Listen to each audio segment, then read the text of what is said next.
Hello, আসসালামু আলাইকুম। আজকে একটু আমাদের অফিসের ছাদের উপরে আসছি আর কি। এই দেখুন, আজকের আকাশের ওয়েদার অনেক ভালো।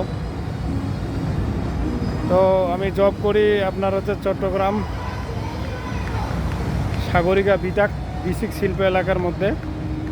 আমাদের কোম্পানি আপনার বাটন অ্যাক্সেসরিজ এগুলো আমরা তৈরি করি আর কি, গার্মেন্টসের প্রোডাক্ট এসব জিনিস।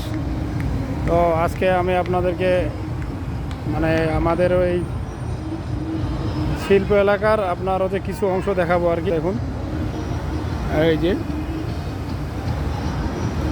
এগুলা আপনার বেসিক শিল্প এলাকার মধ্যে পড়ে।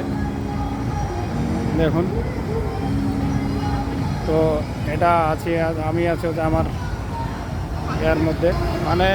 এটাও একটা আপনার ইপিজিডের মতোই আর কি। এখানে আমার এরা কলিগ, এই কলিগরা সবাই আছে।